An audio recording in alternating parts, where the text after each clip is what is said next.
EPS are $2.07 diluted EPS, which my EPS forecast was not far off. I was looking at the $1.07 EPS forecast. And, when I was seeing that, I was like, they're going to crush this EPS target. It is very low. It is not what it should be.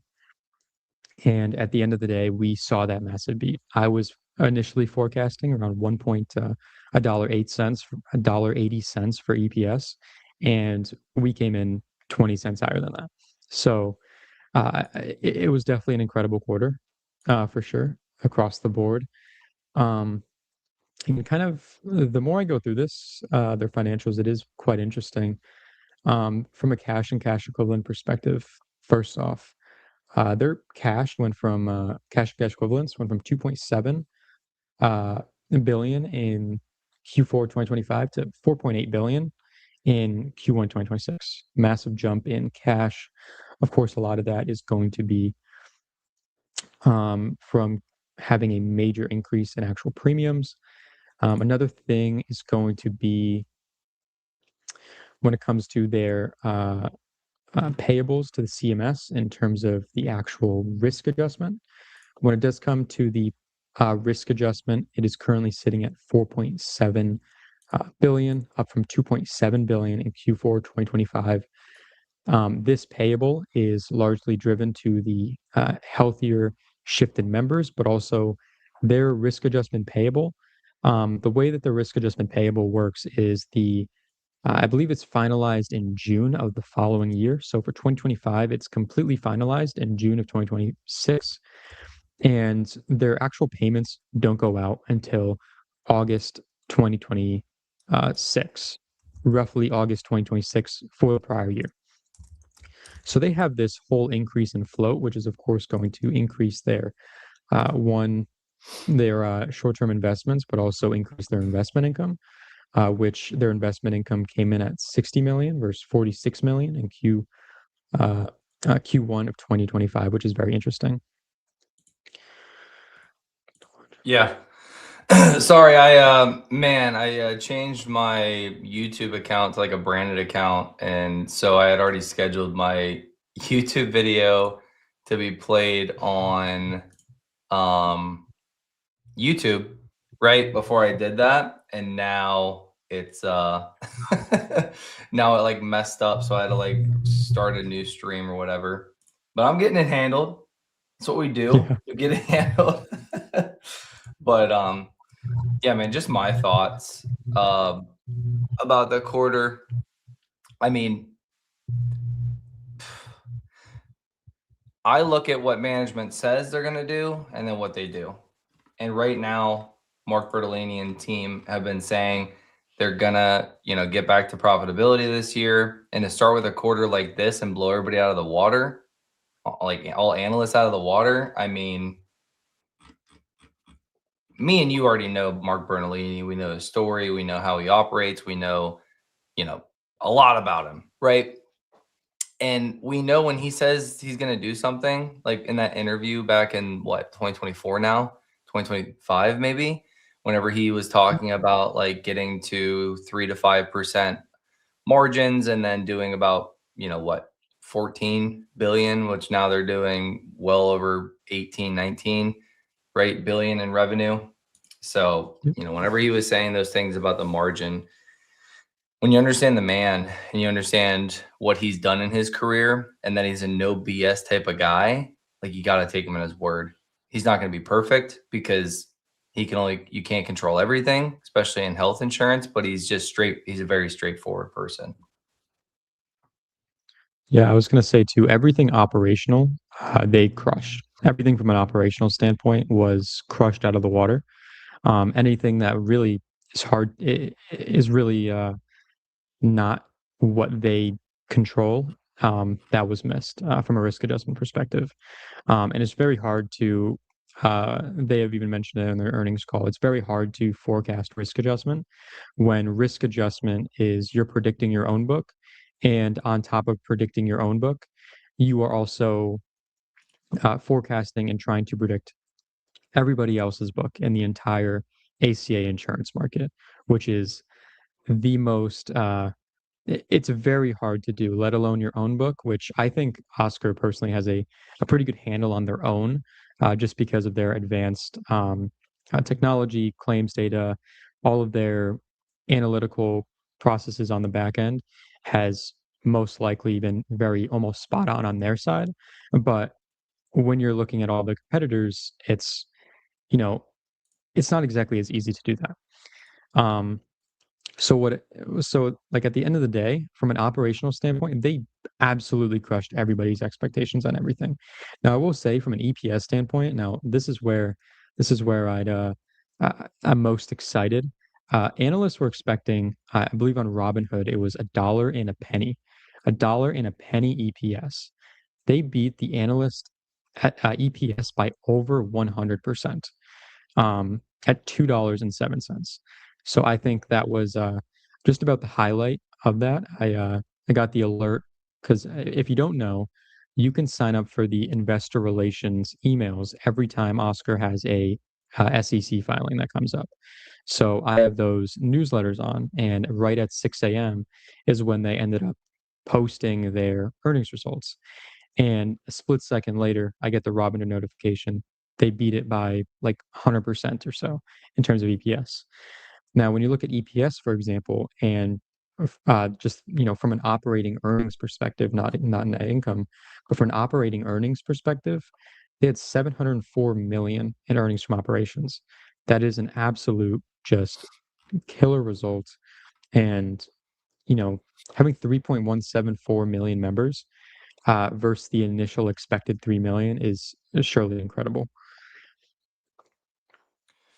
Yeah, I agree. Got the stream up, so we're good now. I cannot be distracted, and we can really get into this before earnings. Thanks for taking the front end of that and yeah, explaining all of that for everybody. Um, Diving more into the numbers, let's let's get away from like the highlight numbers, right? Because we can all see that, right?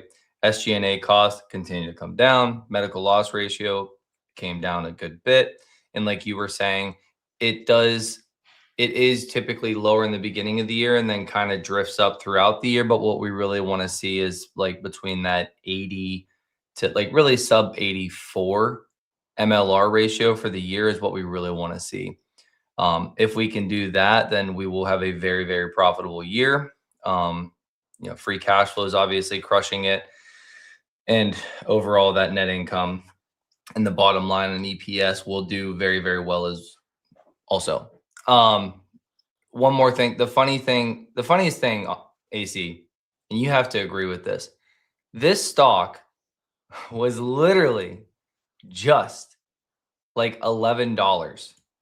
It was just 11 or sorry, it got to $10.73.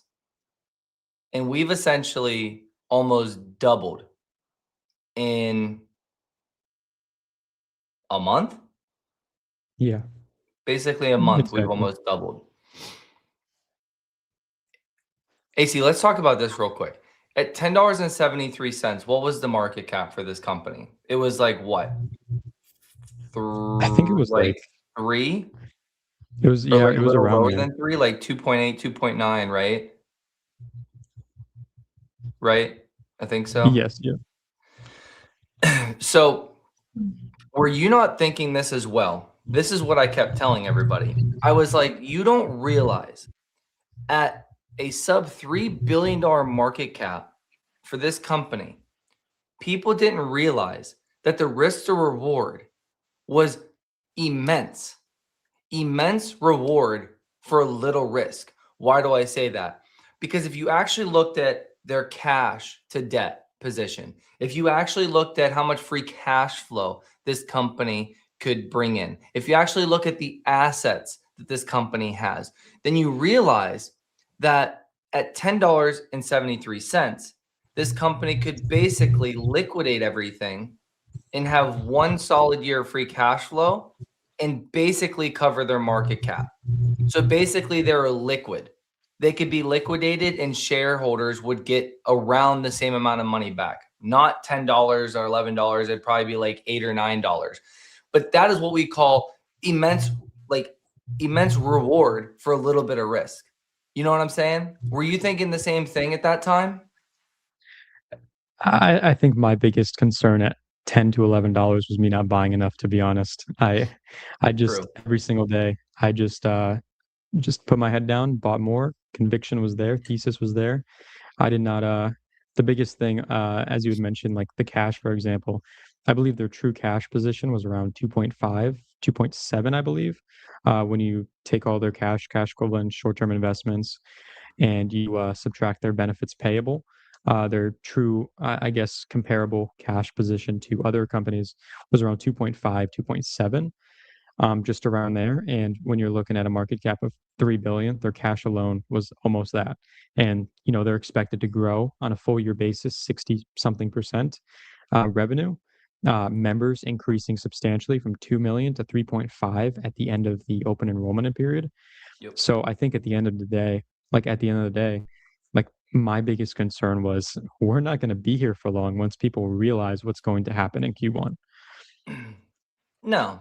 And yeah, I mean, like the 2.3 billion in net cash and then the 1.1 billion that they can generate, it like you get to where they were or maybe slightly above where they were on their market cap. And those are opportunities that, like you said, AC, they do not stay around long. You need to be buying because they don't stay around long. And if you were a bull in Oscar, because I saw tons of people saying this name was going to go to 8 to 6 to 4 to 0. And those people just don't understand the numbers. They just don't understand math. Because like I said, how are you going to get there whenever the company becomes liquid? When the company sits there and you have enough cash and free cash flow to basically pay out all the shareholders what they like slightly less or slightly more than what they actually paid per share if they were to go belly up and just be done. So absolute nonsense. It's hilarious that people were thinking that. I posted this. I don't remember. I posted this after we started moving because we got a bull trigger on the daily, and then as we started moving, right, it's just so funny. It's just so funny, man. Because on a technical standpoint, and we'll get more into the numbers here in a minute. On a technical standpoint, Oscar has followed, and I know it's a little bit messy. Oscar has followed this same pattern over and over and over and over again. Back here in 2021 to 2024, we consolidated. We consolidated for a long time. We broke out of downtrends and we went on a run. We broke out of downtrends and then we went on a run. We broke out of a downtrend. We went on a run. We broke out of a downtrend. We're going on a run. So last month or so, I said, hey, as soon as we broke this downtrend at like 13, 14 bucks, which we're now at $20, I said, yeah, we're following. I think you remember I said, I have something huge for shareholders. And it's not what they thought I was going to say. They thought I was going to say like something fundamental wise or like groundbreaking for the company. But I said, this technical analysis setup is like massive. And it shows you, hey, there's a pattern here. And sure as shit, look at us now. We're all the way up here. We're almost to the top of the range. Now, based on what they're doing, like this top of this range up here from like 22 to 24 is still very, very stiff resistance. You can agree with that. When and they like them breaking through this L resistance here at like 18, as long as this holds, right? That's very huge as well, because this thing is just very, very stiff. It's been rejected here multiple times. But if we're able to get through this and hold, which based on the numbers here, we definitely should be able to, right? They doubled their EPS. They missed on revenue, but like we were talking in the pre-show, I don't give a damn about the revenue. This company has exploded their revenue. Exploded their revenue, guys. Let's talk about this. This company has gone from 5.9 to 9.2 to 11.7. Let's drop this on a quarterly basis. All the way to 4.6 billion just last quarter. So on a trailing 12 month, 13.3 billion. And what did they guide? They guided what, 18 to 19 billion for this year in revenue? 18.7 to 19. Yep. Yeah, 18.7 to 19 billion in revenue. So they guided a massive revenue jump. 11.7 was 2025. Now they're guiding basically almost double their revenue. Guys, if they miss on this revenue, I really don't care, as long as they're coming in with EPS beats, net income, free cash flow, so on and so forth. That's what I really care about. So overall in the technicals, we still have room up to 23, 24. And the final thing that on the TA front before we move on, when we finally do break this 23.78, $24 range, like we're going to go absolute gangbusters. I mean, we're going to go to 30 and then we're going to go to 40 probably very quickly. This is like no man's land. There's no resistance up here. There's no support. There's no anything. It's no man's land. And this is what I've been talking about for a very, very long time. And it's funny because if like we were talking about earlier with the comments, when we get up here and I'm like, let's go, like we're bullish, it's time, and then we reject, and then we get up here and then we reject, and then we get up here and we reject. People get recency bias and then they start to become non-investors in the company, right? Believing in the company, they start turning into more so traders. And it's like, I'll buy here, sell here, buy here, sell here, buy here, sell here, right? And like, that's great and all, but if like you want to be invested in Oscar, I wouldn't be doing that. I would definitely be buying down here, but I definitely wouldn't be selling up here, besides maybe trimming a little bit, because one of these times we are going to break out. And when we break out, you're going to look back and you're going to say, I sold at 24 and now we're at 30, 40, 50, because this company can do that very, very quickly. Back into the earnings. Besides the main numbers, I mean, besides revenue, if people want to nitpick revenue, like, okay, like again, they're guiding for 18.7 to 19 billion. I'm totally good with them missing on revenue. It's whatever. I care about medical loss ratio. I care about SG&A costs continue to come down. I worry about net income and earnings from operation. I worry about EBITDA. I worry about the EPS being positive on a GAAP basis. Membership growth. I worry about making sure that that's not declining a ton. Do you have the number off the top of your head? Because I know they were in the last earnings call that we talked about. They had a massive membership growth. I can go back and I don't know if you have it on hand. I don't. They had massive membership growth, and then they obviously said, "Hey, we're going to see a decline for the first quarter." Yep. Do you remember what that was? Do you So remember what they guided for? yes. So at the end of Q1, they guided for 3 million and then anywhere between 1 to 2% in monthly churn following that. And when you have that mapped out, it brings you to a 2026 final member count of 2.618 million members, assuming a 1 to 2% monthly churn. When you change those numbers to what we ended Q1 2026 with, that now boosts the end of 2026 number to 2.77 million, plugging in a 1.5% drop on a monthly basis, churn-wise.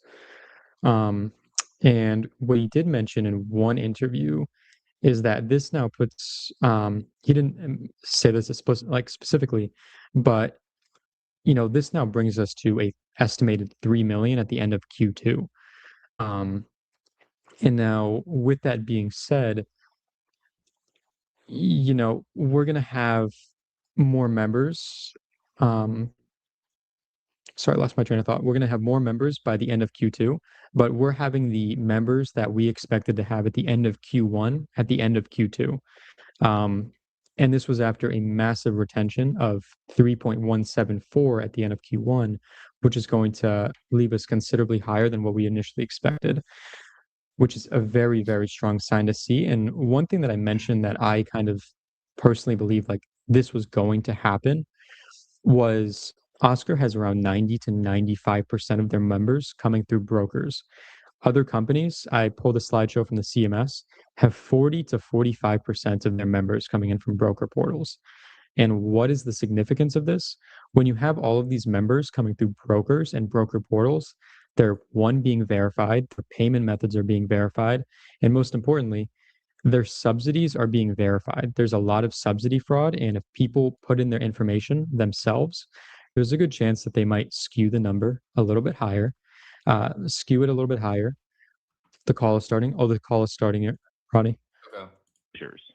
A reconciliation of these measures to the Dude, most I'm ready. directly I got that comparable thing. GAAP measures can be found in the first quarter earnings press release, available on the company's investor relations AC, can you website hear it? at ir.hioscar.com. We have not provided a quantitative reconciliation of estimated full year Can you hear 2026 it, AC? adjusted EBITDA as described on this call to GAAP net income because Oscar is unable, without making unreasonable efforts, to calculate certain reconciling items with confidence. With that, I will turn the call over to our CEO, Mark Bertolini. Good morning. Thank you, Chris, and thank you all for joining us. Today, Oscar Health announced strong first quarter 2026 results with year-over-year improvement across all core metrics. Oscar reported revenue of $4.6 billion, an increase of 53% year-over-year. Our SG&A ratio improved 60 basis points year-over-year to 15.2%, driven by disciplined expense management, top-line growth, and the growing impact of AI across our operations and member services. MLR improved 490 basis points year-over-year to 70.5%, with utilization largely in line with expectations. We delivered $704 million in earnings from operations, an increase of nearly 2.5 times over the same period last year. Oscar is the largest carrier fully dedicated to the individual market. Our tech-first approach, ability to efficiently scale the business, and deliver measurable value to our members positions us for continued expansion. We are reaffirming our full-year guidance and remain on track to deliver meaningful profitability in 2026. Before diving into our business highlights, I will share our early view on trends in the individual market. The individual market is resilient at 23 million lives and is a fundamental pillar of American healthcare. Consumers now expect to shop for coverage like they do for everyday products, comparing options, prices, and value. The individual market has the opportunity to deliver that level of choice and transparency. We are working with federal and state policymakers to advance policies that strengthen transparency while increasing product choice and innovation with consistent quality across plans. While early in the year, initial reports show market dynamics are in line to favorable to our expectations, Wakely's new report shows market contraction is tracking in line to favorable to our 20 to 30% estimate. We took a cautious approach to risk adjustment in the first quarter. Our reserves are built on market morbidity assumptions consistent with our pricing. We look forward to further clarity with the first 2026 Wakely report in Q2. The healthcare landscape is undergoing a major structural shift. The small group market is contracting, and consumers are rejecting the legacy model. Oscar is shaping the individual market to meet the needs of the modern workforce, including entrepreneurs, gig workers, part-time employees, and early retirees. Now I will review our business highlights. Oscar ended the first quarter with 3.2 million members, an increase of 56% year-over-year. Our innovative and affordable plan designs and superior member experience are fueling strong growth and retention. Our record membership underscores the strength of Oscar's strategic plan and positions us for sustained growth and meaningful profitability. Oscar is rapidly evolving our technology and deploying AI use cases at ever-increasing speed to drive growth, lower costs, and help members make smart choices. We recently launched several new transparency tools, including a real-time drug pricing feature that predicts when costs may cause a member to abandon a prescription. The tool instantly cross-references deductible status, local supply, and pricing, and guides members to lower-cost pharmacies or equally efficacious alternatives in the network. We are also scaling new bilingual voice agents to support care navigation and improve speed to care. ICHRA is gaining traction as employees demand choice and flexibility, and employers seek predictable healthcare costs. Oscar recently brought the industry together to launch ICHRA-X to meet the rising demand. ICHRA-X will be a plug-and-play data exchange connecting carriers, benefit brokers, and ICHRA platforms to create a more consistent employee experience. States like Mississippi and Illinois are taking steps to incentivize ICHRA adoption by giving tax credits to businesses. Oscar is now working with other state legislatures and business groups to advance similar ICHRA policies that support local economies and reduce the friction of traditional employer coverage. Building on this momentum, we recently launched the Lucy Health Marketplace. Lucy is a carrier-agnostic shopping platform for consumers, brokers, and employers built on one of 11 CMS-approved systems.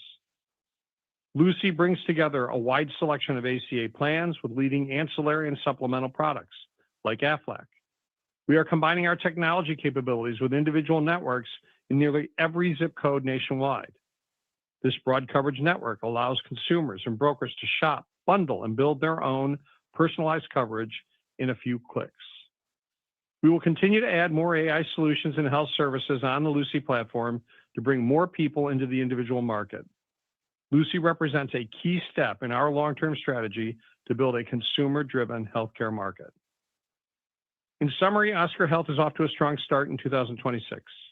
Our innovative technology products, focused on user experience and disciplined execution, are delivering clear results. No one understands the individual market better than us. Our strong results in the first quarter are ahead of plan, and we are well positioned to meet or exceed our current guidance. We expect to significantly expand margins and achieve meaningful profitability in 2026. Oscar is unlocking even greater possibilities in the individual market. The entire U.S. economy is modernized except healthcare. It is the only major market where consumers are stripped of their purchasing power and have zero visibility into cost or quality. Our team is arming consumers with technology that puts them in control. Today, it's about choosing the medical coverage that fits your needs.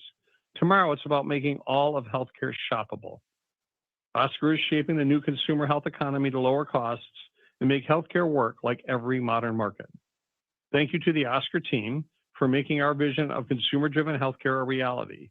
I look forward to sharing more details on our long-term strategic plan at Oscar Health's Investor Day on September 16. I will now turn the call over to Scott. Scott? Thank you, Mark, and good morning, everyone. This morning, we reported strong first quarter results and reaffirmed our full year 2026 outlook. Net income in the first quarter was approximately $679 million, or $2.07 per diluted share, the highest in the company's history. Our first quarter results position us well to meet or exceed our current full year 2026 guidance. Let me now turn to details on the first quarter performance. We ended the quarter with approximately 3.2 million members, a 56% increase year over year. Membership growth was driven by above-market growth during open enrollment and solid retention.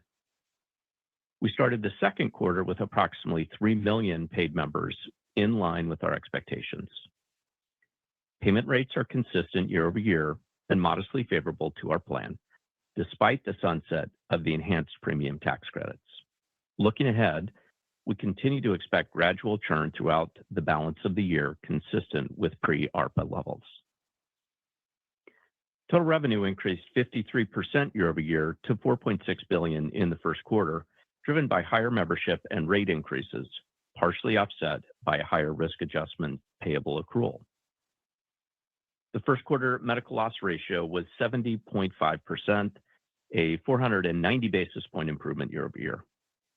The significant improvement was primarily driven by our disciplined pricing strategy, claims and risk adjustment seasonality from new member and metal mix, and favorable prior period reserve development.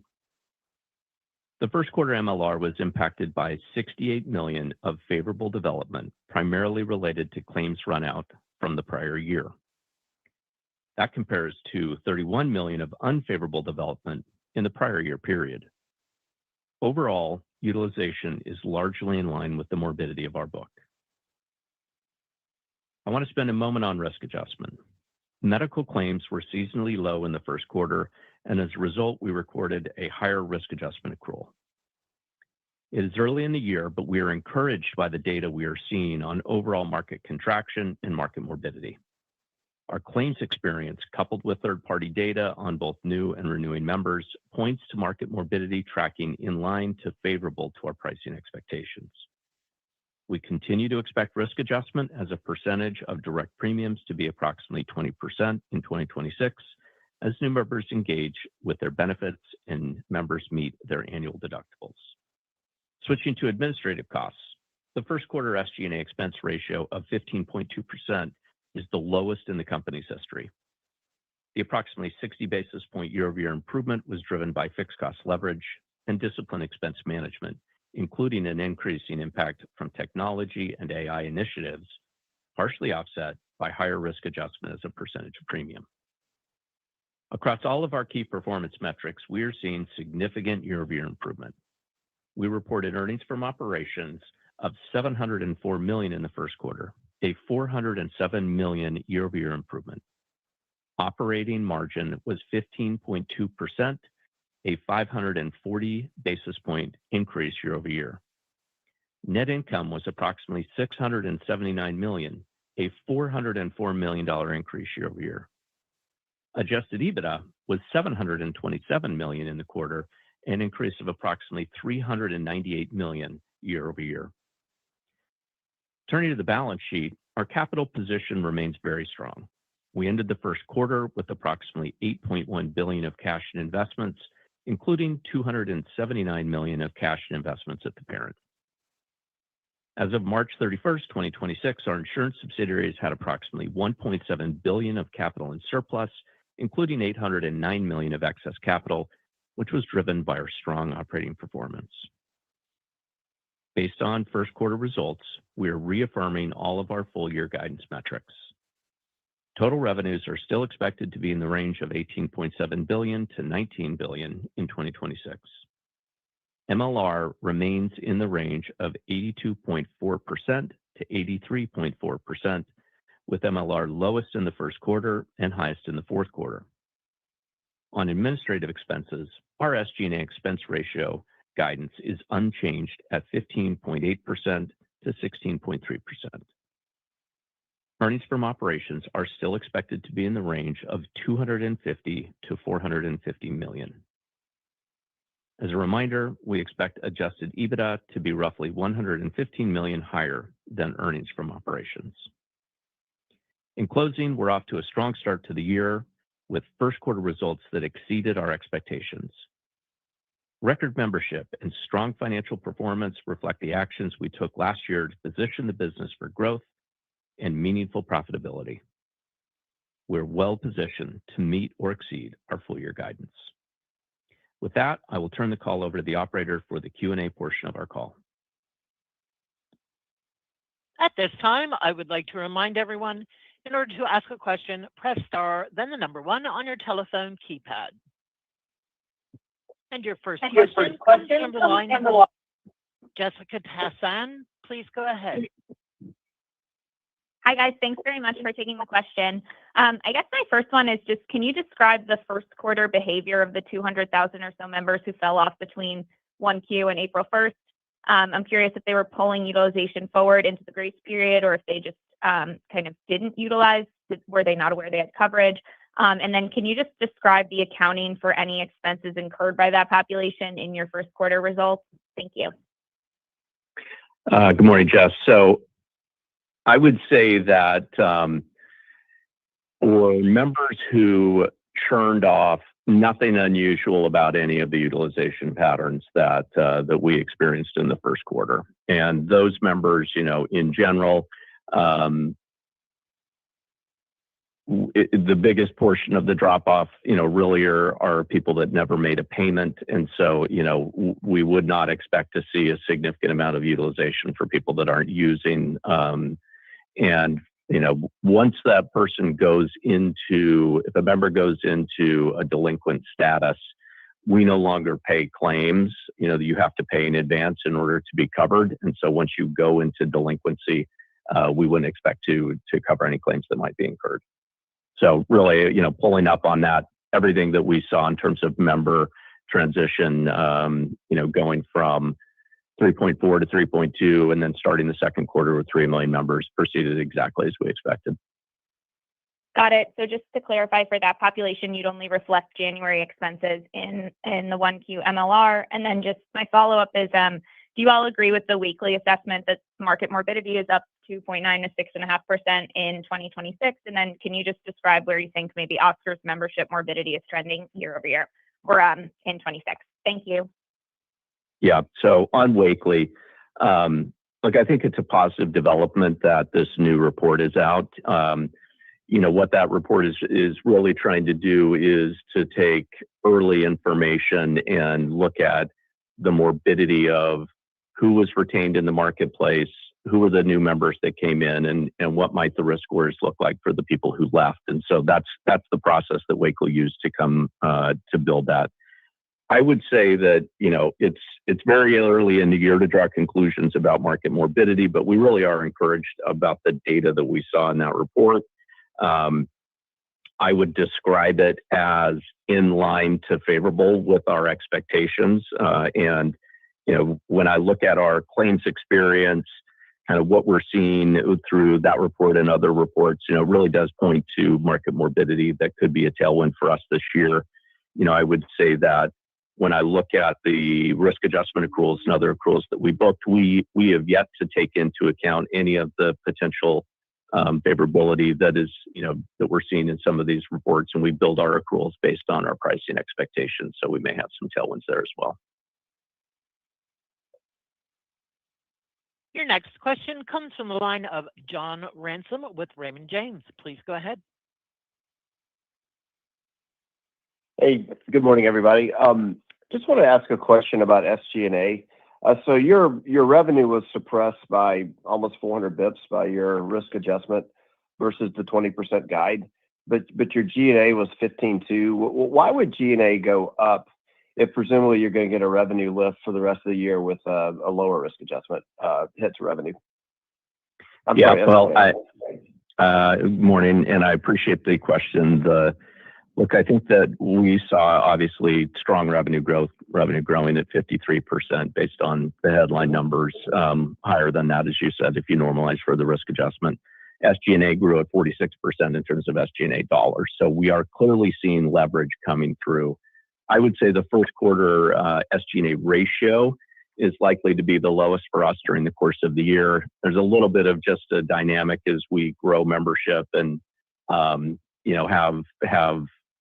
some open positions at the beginning of the year. There's a natural kind of flow as we normalize the business for the higher membership. So we'll see that kind of grow throughout the quarter. I would think that from here, we'll probably see, membership or SG&A ratio moving sideways to slightly up. And the fourth quarter tends to be a little bit higher as we start to pick up expenses associated with OE efforts. So, I continue to think that there's a lot of opportunity to continue to drive performance and improvements in SG&A, even at the low levels that we achieved in Q1. And I would add, John, that taxes and fees are pretty much fixed for us based on the level of membership. It's 9 to 10%. So we're looking at the variable piece that we can manage versus that fixed piece, which we literally is the tax for being in the game. And just my second question, your old guide, I think you hinted at this, but just to nail you down, the membership in 2Q, I think you talked about 3 million. Is that still a good number to start with in April? And then that's what we started in. That was our number, April 1. 3 million. Okay, thank you. Yep. Your next question comes from the line of Andrew Mok with Barclays. Please go ahead. Hi, good morning. The risk adjustment transfer as a percentage of premium is tracking around 24%, but you continue to expect the full year to be 20%. Can you help us understand what's driving that higher now and why you're expecting that to moderate throughout the year? Yep. So medical claims were in the first quarter seasonally low and were also favorable to our expectations. Given those low level of claims, we have a natural offset, which is when your claims content is suppressed, then your risk adjustment ends up being higher. So it's a little bit of a trade-off there. We do have a higher portion of new members in bronze plans this year. that's driving some of the seasonality that we're seeing in claims. We expect that we'll get to that 20% during the course of the year as those new members and use their benefits, and as members with higher deductible plans like in Bronze start to hit those deductibles. So over the course of the year, I would expect claims to normalize, and that's how we'll see the company get to the 20% that we are projecting for risk adjustment. Got it. Maybe just a follow-up to that point, like given the combination of higher Bronze mix and Silver buy downs, what are you experiencing with the Bronze mix behavior at this point, and how does that compare to historical behavior? Thanks. Look, I think that as we've said, the metal mix, we try to make sure that all of our metals have, targeted profitability, and that we're not, having one perform at a really high level and others that, are drags for us. So at this point, and, we're talking about 15% of claims that have come. 15.4, exactly. 15.4, Mark always reminds me. We're early days, but everything we're seeing, whether it's through utilization, authorizations, actual claims, suggests that the risk of the membership that we have is in line to favorable with what we would have expected. And we're not seeing any patterns that cause us to believe that there's anything here that is unexpected. Your next question comes from the line of Scott Fidel with Goldman Sachs. Please go ahead. Hi, this is Sam on for Scott. We were just wondering, what are the key swing factors remaining that could materially shift your view on 2026 EBITDA in the second quarter and then going into the second half of 26? Thank you. It's largely the weekly numbers and risk adjustment. And given, if you look at the year-over-year differences between our risk adjustment at this point last year, which was 11%, Scott, and we're now at 24.5%, we've begun to accommodate for what we believe to be the risk associated with morbidity, and we put that into our numbers and still generated these returns. And so from our point of view, that's the number that we wait for. And obviously, claims will develop more fully by the end of the second quarter. We'll have a pretty good pinpoint spot on it.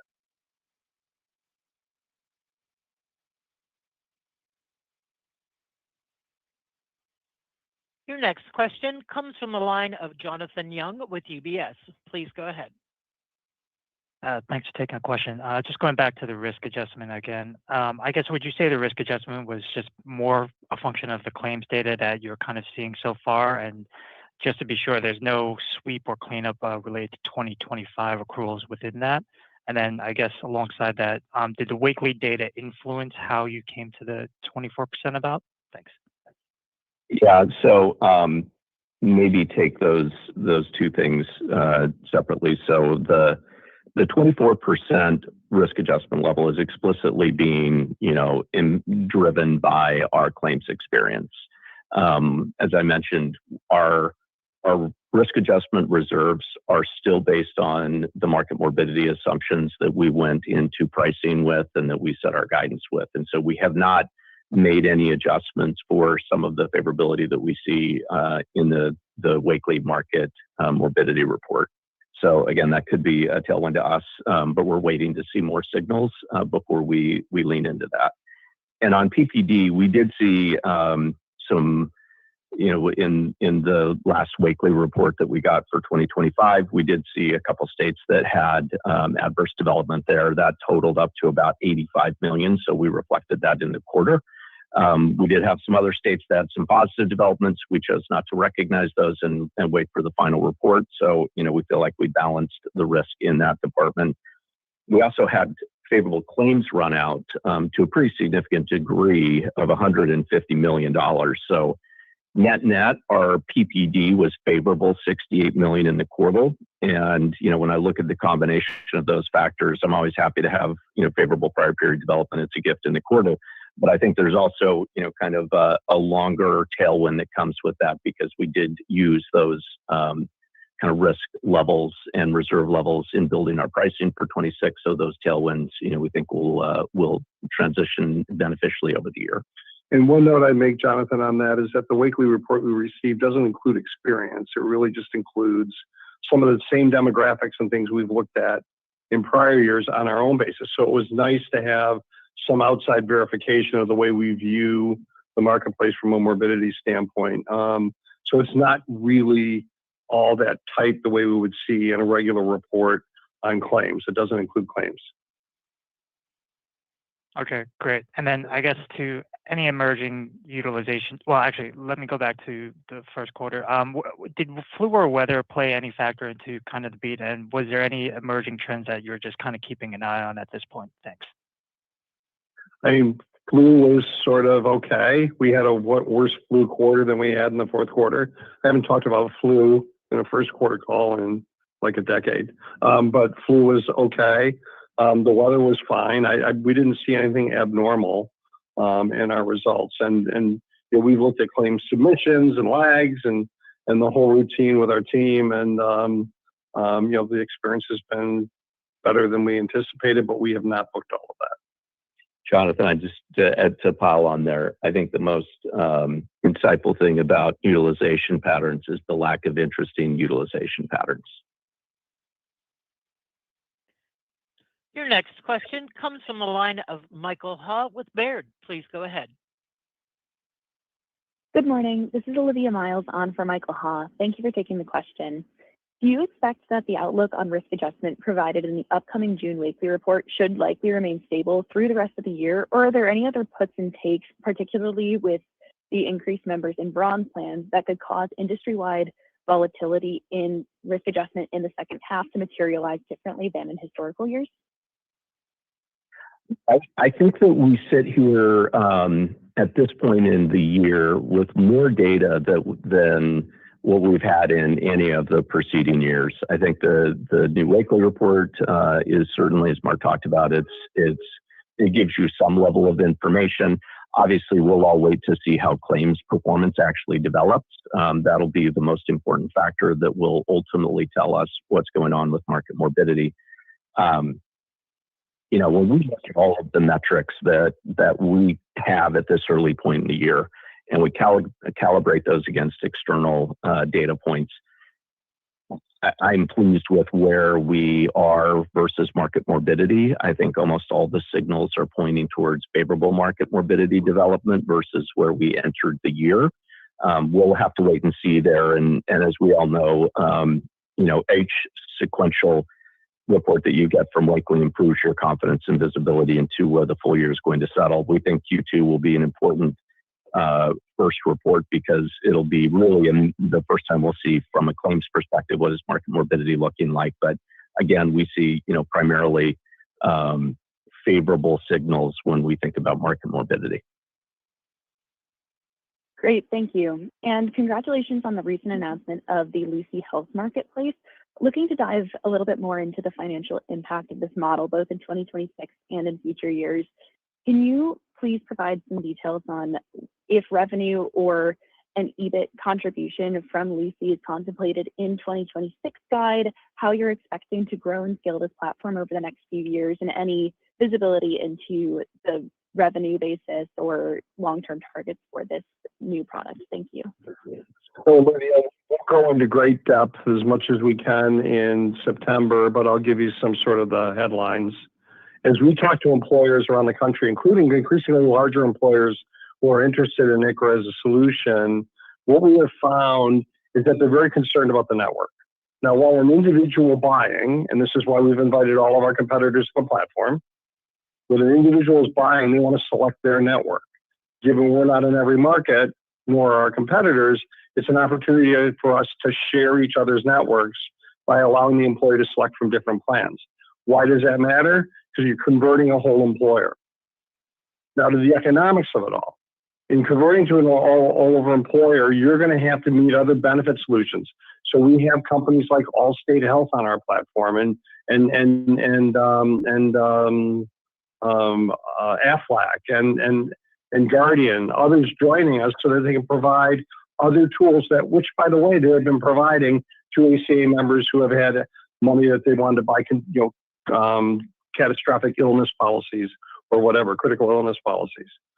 But the more important part is, and this is where the economics matter, and we'll dimension this more in September, is that the margin from a dollar standpoint is higher than any insured member would bring us inside the ACA for all the employees.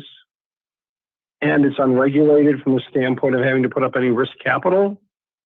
And it's another margin opportunity for us to grow the bottom line and the top line of the organization over time. And so we're excited about that model. We're just putting it all together, but having everybody on the platform so that we can share each other's networks. Our response to employers, large employers, is when they say, well, we have a big PPO, our response is, we have the biggest PPO at narrow network rates. So you ought to be going to us because you can't get the rates we get when you put all of our combined purchasing power together. I'd just add that any of the cost revenues of standing up that business are included in our guidance. For this year, we would expect that to be a modest effect. But as Mark talked about, we're excited about the prospects of building a fast-growing, high-margin business. Your next question comes from the line of Raj Kumar with Stephens. Please go ahead. Hi, good morning. Maybe just on effectuated enrollment, maybe any kind of market level color, if any markets are doing better than worse kind of than your internal expectations or even kind of the Wakely expectations?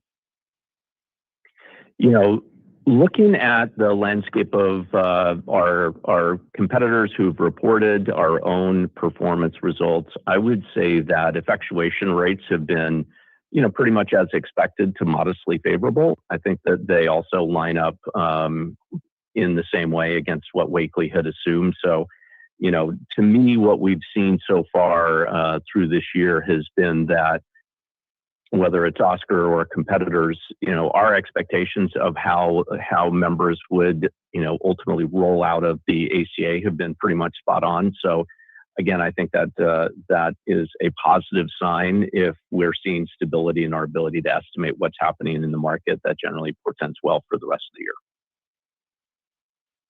Got it. And then as I think about kind of this year and some of the market dynamics, large competitor exit this year, maybe just kind of any color on those dynamics in terms of that membership and, how that's trending from an RA standpoint. And then as we think about maybe 27, there's another competitor with modest portfolio of members exiting the market. So how does that kind of bake into your expectations as you go into the pricing cycle for next year?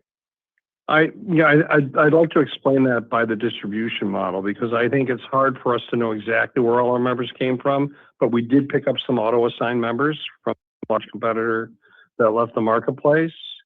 But what we did, and I'll remind you, when we did our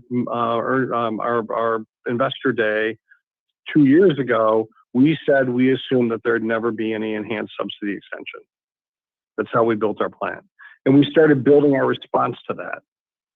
And that allowed us to prepare products that would ameliorate the cost increase to our members. And we built tools that allow brokers to start setting aside what they needed to do for their members to retain them. Because for the broker community, it's about maximizing capacity and their ability to sell and retain. And so we gave them these products and we gave them lists of our members and said, here are the people that are most affected and here are the product recommendations that we would offer. What happened is that a lot of our competitors got stuck in the middle between whether or not there were going to be enhanced subsidies or not. They didn't necessarily make the plays that we made on product. And when the brokers couldn't see those opportunities, they turned around and they brought those members to us from our competitors because we gave them a solution. It allowed them to be very productive. And when you look at our growth curve, which you obviously don't see, but we see every day on our enrollment, it was almost a straight line up over the first 3-4 weeks when enrollment opened because our brokers were ready, had already talked to their clients using some of our technology, and were able to get them signed up and moving forward. Your next question comes from the line of Craig Jones with Bank of America. Please go ahead. Great, thank you. So I think your member mix, when you think about like the bronze members, I think it went from a little below average in 2025 to now a little above average in 2026 versus the market So with that mix shift towards bronze versus average, how does that impact your risk adjustment payable year over year? Thank you. Yeah. So, our book is we've got bronze is our largest category, silver's a close second, gold's, a follower, but also a significant portion of the book. So a relatively balanced book.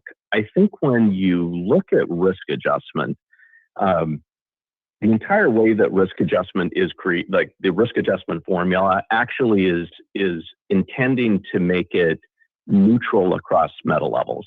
So there are some coefficients that sit in that formula that basically say the claims that you're getting and the condition value for a bronze plan, you get a bit more risk score offset because in that plan you're getting lower premiums, and so you're expecting lower claims. And so when you do have claims, you get a bit higher risk score benefit from those claims. The inverse is true for metals that have higher amounts of benefits built into them. So in general, I would say risk adjustment really isn't driven entirely by metal mix, but what's important is for us, it is the number one, the products that we build, we tend to attract healthier members. It's the markets we're in. We tend to be in more urban areas versus rural. So those tend to skew, healthier on average. I do think that you see healthier members in bronze than in silver, for example. And, we think that across all those metals, we have an opportunity to see strong margin performance and, would expect that risk adjustment is more driven by overall levels of utilization across all of those than any one metal in particular. And I would add that, even given our prior period development in this quarter, what we see in our population we cover is that we've been at or below expectations relative to utilization costs. So if you go to last year, were it not for that risk adjustment change, we would have hit our numbers. But because of the change in the morbidity in the market, we have that offset to revenue, which drives up the MLR. So the MLR was driven up by the change in the market morbidity, not by our underlying utilization. And we're seeing that same trend in the first quarter of this year. Got it. Thank you. Your next question comes from the line of Justin Lake with Wolfe Research. Please go ahead. Morning. This is Dylan on for Justin. Quick question about growth in historically smaller states like Arizona, North Carolina, New Jersey. Just curious on the trends you're seeing there and any early reads on economics in those states. Thank you very much. Too early. Not enough claims, quite frankly, to have any real big differentiation. And I just add on membership side, we're excited about the growth that we've seen in some of these smaller and newer markets for us. We have a playbook where we kind of go into new markets, make sure that we understand the local environment in a really grounded way before we really start to, look for growth at an accelerated level. And, we're seeing primarily strong results in those new markets. But as Mark said, it's still early in the year, so it's too early for us to get ahead of ourselves.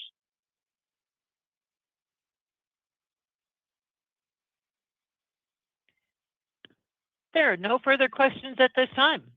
Ladies and gentlemen, that concludes today's call. Thank you all for joining.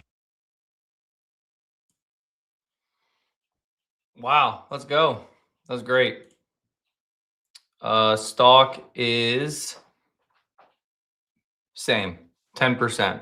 Like I said, I think it's gonna be really hard to break through 20, at least until markets open and more people are able to buy and stuff. Overall, great earnings. I give it an A+. Some people would sit there and say, why an A+, Ronnie? They missed revenue. We talked about that earlier.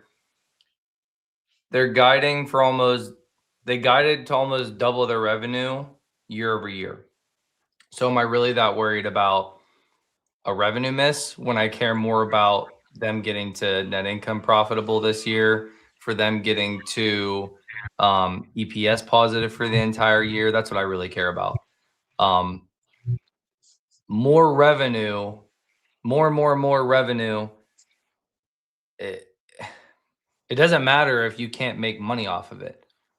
If you keep bringing more money into your household, but then you can't pay your bills still, and you don't have any money to put in your savings or any money to invest, you're just making more money just to make it. So I want to see these things, right? The MLR coming down, medical loss ratio coming down, SG&A coming down. They did say that's gonna be the lowest for the year, and it's gonna chop sideways or rise. Earnings from operations were obviously killer. Net income was killer.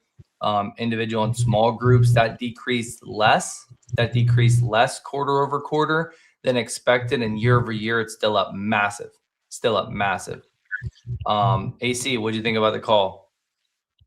I think it was great. I took about, I did an Excel sheet, but if you translated this to a Word doc, I probably took around 2 to 3 pages of notes. I thought there were some very good points that were mentioned. First, based on their weekly reports, based on the overall market, there's more favorability in terms of, they had mentioned earlier on the call that there was more favorability in terms of market churn compared to what was initially expected. It was expected to be quite significant, which is still a significant number from a market perspective, but less significant. They're also continuously working on deploying AI at a strong pace. That was another big thing. Something they added was also new, to my understanding, is that they have real-time drug price forecasting, which estimates essentially, hey, when are these going to be unaffordable? Which can help understand, that's going to help members understand, but also on an operational side, they're going to be able to see like, hey, when is this plan starting to not make sense for somebody? Um, they also had mentioned that they're now implementing bilingual voice agents. That's going to go alongside of Bueno Salud, I believe it's called, where they are working alongside improving the Latino American community and the Spanish speakers out there, which is essential, very essential in Florida, because that is one of their largest markets. I mean, every time I go to Florida, I hear Spanish all the time. Like it's a very well spoken language down there in Florida. So that is a huge for their Florida markets. One thing that I'm also interested on, and I don't know if you picked up on this, Ronnie, but they had mentioned that Did you just spit they're Spanish at working. me? You said interested. Oh, I don't know if you picked up on this, Ronnie, but they had mentioned that there is something they're working on called ICRA X, which is a plug and play exchange process for employers and employees. Now I'm going to have to go back in the transcript because I didn't fully go into that, but I think that's going to be something that's very huge for implementing ICRA in terms of, employers and employees. So that's going to be something that's going to be interesting. Another thing that they mentioned very early on is the addition of, or working with a lot more state level representatives to kind of implement ICRA favorable legislation, specifically Illinois and another state. I didn't pick up on the other state. It might have been Montana, but they were adding employer tax credits for ICRA specifically. So that would be a very strong place to improve and really a major beneficiary for Lucy or that ICRA X. I'm very interested in the ICRA X. And one thing that they had covered previously when they announced Lucy, but Lucy's in every zip code, broad networks, adding more AI, which essentially, because they're in every zip code and they offer all of these plans, essentially this creates them to have the largest PPO, because they have every network essentially. And the PPO stands for Preferred Provider Organization, which essentially is going to basically be your, preferred providers. And this is where my knowledge gets a little thin, but with the preferred providers, you know, you have, let's say you always go to X hospital, but Oscar doesn't have X hospital. On Lucy, you could say, I want to go to this hospital even though Oscar doesn't have it. Well, Oscar can still capitalize on that because they're making a per member per month um, fee on that. Also, they mentioned this, I want to say like 7 times, well positioned to exceed current guidance. I will say I don't think he has ever said this on another Oscar earnings call. You know, in all of the Q1 earnings that I've seen, I don't think he has mentioned that as explicitly as of this time. He is between Mark and Scott. They mentioned it quite a few times. Essentially, that they're well positioned to meet or exceed full year guidance. And I wouldn't put a huge emphasis on revenue, but from a profitability standpoint, you know, hitting 3% margins, for example, I don't think that's out of the picture, especially with midpoint of guidance being around 1.9. So I do think that's going to end up being a beat. They also did mention that they had a favorable prior period reserve development.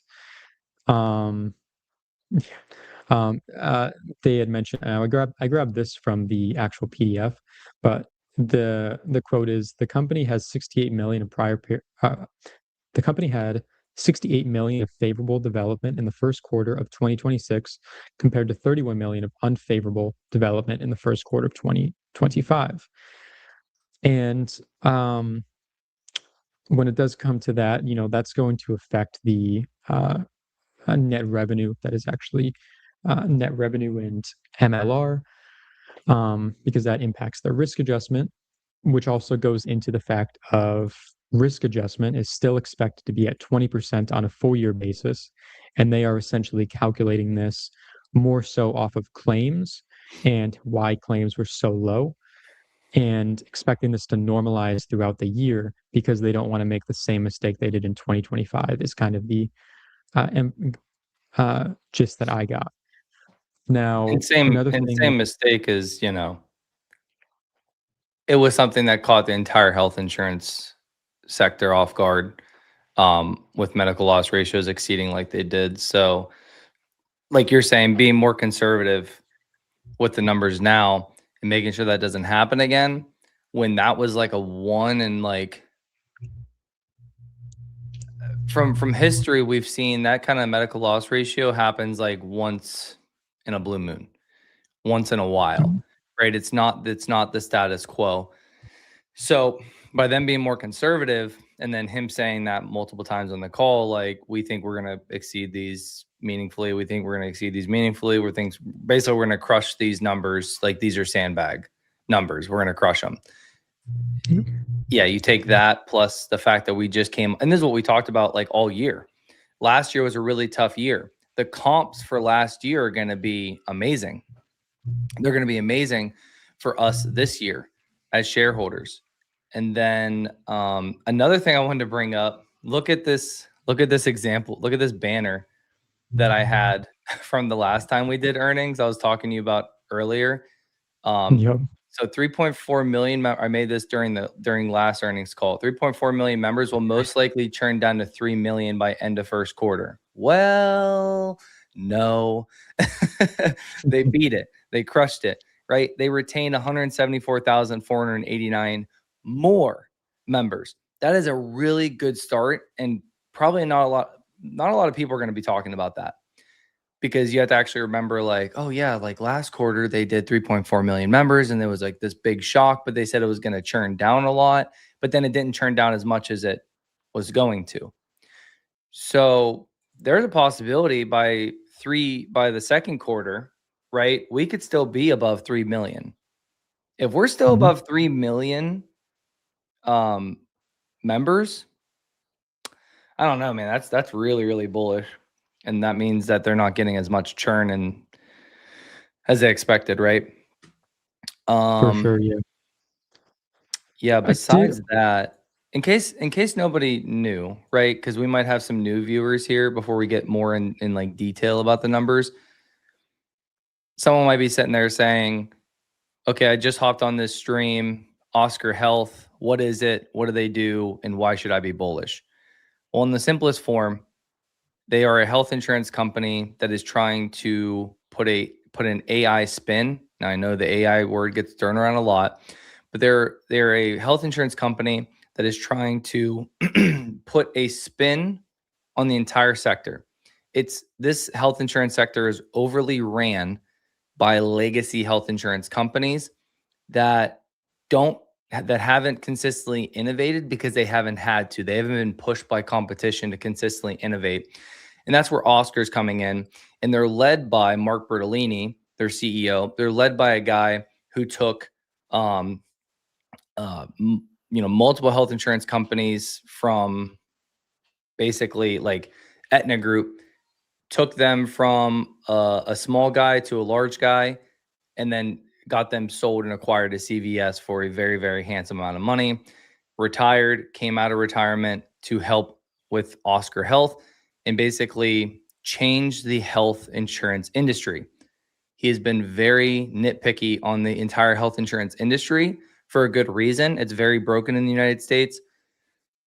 And basically, his whole goal is to change it for the better so people like him at one point get the care they deserve for the right price and get cut out all this political BS, right? Because if you just go listen to the guy's story, his kid's story, it's truly remarkable what this man has been through, and he's still, just grinding away and trying to do good for the health insurance industry. The health insurance industry that, by the way, has been very, very scrutinized and looked at as fat money, just doing terrible things, blah, blah, blah. Just look at UNH and the whole saga of CEOs and blah, blah, blah, right? But anyways, AI spin on health insurance to bring a new look to it.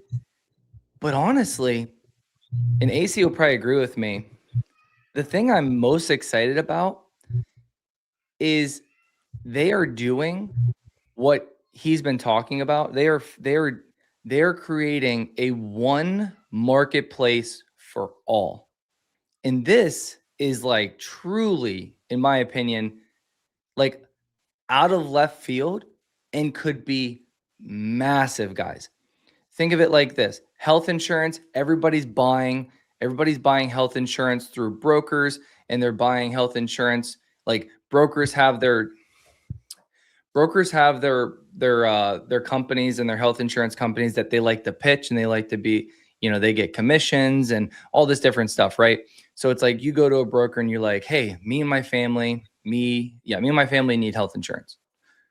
Well, okay, so we can go with this cheap option or we can go with this option. You get more coverage, blah, blah, blah. Well, some brokers might point you in this direction more. They might point you in that direction more. And overall, when you come, it's not really, like Mark says, it's not really like a free and fair market. It's more so like whoever you know and whoever is covering your area. And like, you don't really get to shop much. Like when we just renewed our health insurance for my family, we had like two options. Like what Mark and Oscar are trying to do is they're trying to create, and they are creating this marketplace to where you can get health insurance, what you need, and at the price you feel like you should pay, right? It's just a very competitive market. It's just a game changer. I don't know if you want to touch on it at all, like your thoughts on it, but I thought it was like something like, I was like, wow, like that's out of left field. And I was already super bullish on the company. And now it's like, I'm even more bullish. I think too, when it comes to this earnings and, what they're doing, I think it was very clear that they were going to crush it from a while back. And, when I had my predictions, or like what I was thinking was going to happen, I said 10% operating margins, beat on everything. And, for the most part, I was correct. The only thing that impacted those from being correct was that the huge beat on operating margins offset my revenue expectations because of risk adjustment negative risk adjustment positively translated to MLR. So I definitely do think that it was a very strong earnings, and it was it beat my expectations in a strong way, even though revenue was technically missed. And another thing too, with the earnings is that what they're implying based on this quarter's MLR is they're going to see elevated MLR volatility throughout the year. We look at 2024, Q1 2024 MLR was 74.2, Q2 2024 was 79, Q3 2024 was 84.6, Q4 2024 was 88.1. Now, what they're implying, if they want to, and that ended 2024 with a full year MLR of 81.7. And if they're expecting 82.4 to 83.4 for full year MLR, they're going to have to see a significant uptick between Q2 and Q4 in the MLR to make that happen. Just because we're already almost 400 basis points from, Q1 2024. So on a full year basis, seeing potentially 80% MLR based on how well they're already beating, that would that would seriously put a positive twist on their margins, and that would almost achieve 5%. And this is on the most bullish end.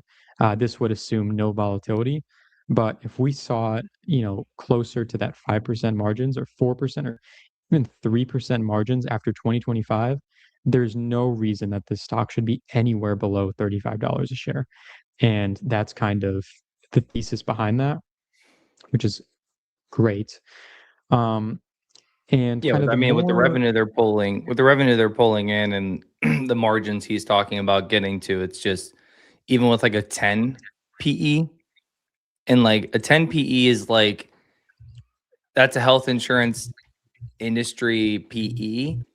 But when you factor in membership growth, revenue growth, and you factor in that this company is innovating and a disruptor, yeah, you're going to get a higher PE. So yeah, I fully agree, man. Like it's been undervalued for a long time. Last year, it was like, okay, I understand why the sell-off happened. I understand, right? Because it's like EPS went down to negative whenever it was supposed to grow to positive. Like a lot of things happened last year, but this is where you had to understand the company at a deeper level, understand that medical loss ratios was a temporary heightened thing, and it was across the sector. And we continue to say that over and over and over again. Medical loss ratios, this is not the norm. This is not how it's supposed to be. This is not the average that it is. It is highly elevated, not just for Oscar, but across the entire industry. And that's why the health insurance industry, Cigna, Oscar, UNH, they all fell massively this past year. It's because medical loss ratios were elevated. And we kept saying this like, wow, Oscar's down here at $10, $11. I hate to be like it's not their fault, but it's not. That's how health insurance works. Like you can't control medical loss ratios. You can try to combat it with higher numbers, and that's what they're doing this year. And we didn't even talk about that really. They came into this year adjusting risk for last year's medical loss ratios. Now we see the first quarter medical loss ratios are very low, and they're expecting them to be low for like climbing higher, but still being low overall for the entire year. That's massive. Now, another thing, if you don't know this about health insurance companies, they can only keep so much like profits, right? So if they said we're going to charge you $20 for the entire year for health insurance, and they did like $40, they can probably only keep like $30, right? So they make $10 and then they got to refund, they got to do rebate or they got to refund, do rebates, whatever, back to the insurance customer, right? Because that's in law, right? So health insurance companies don't take advantage of the small guy. But yeah, one of the questions that I wanted to answer on here was, and you already answered it, but will Oscar be acquired? If you know Mark Bertolini, that is like, I mean, I'm not going to say it's 100% no, but it's pretty close. Because if you know Mark Bertolini, he came out of retirement not to make more money. not to, you know, try to build a legacy. He came out of retirement and he said this over and over and over again. He came out of retirement to build something lasting in the health insurance industry and make a free and fair market. That's what he's been preaching about for a very long time, and that's what he's trying to do. So for them to sell the company or make a bag, he said this multiple times, that's not his goal. That's not the company's goal. Their goal is to help as many people as possible. And they've been talking about it for a while now. They are constantly taking on the person with diabetes. They're constantly taking on the person who has heart conditions. They're taking on people that are higher risk because they think they believe and they have standards and they believe that everybody deserves health care. And that's very different than a lot of other health insurance companies. A lot won't take you on, or they'll charge you just a euphoric amount of money, right? What do you see in the comments? Anything else we should highlight? I was going to say too, I was going to add on to your MLR. Yeah. Thought was that when they have to pay the minimums and the rebates, I'm trying to get a rough number here, but they have to. So the way that the MLR rebates are paid out is for individual and small group insurance plans, the minimum is 80%. For large group insurance companies, it's 85%. This is on a trailing 3-year basis. So I just put some numbers together, and at 81.7 MLR for full year 2024, 87.4 full year 2025, for it to be a 3-year average for them to pay rebates out, they would have to achieve a full year MLR of 70.89 or below for them to have to pay rebates this year, which means they essentially, even if they achieved 75% MLR during this year, they would not have to pay rebates and even have to worry about it until about 2020, probably 2027. But even then, you have the 2025 skew.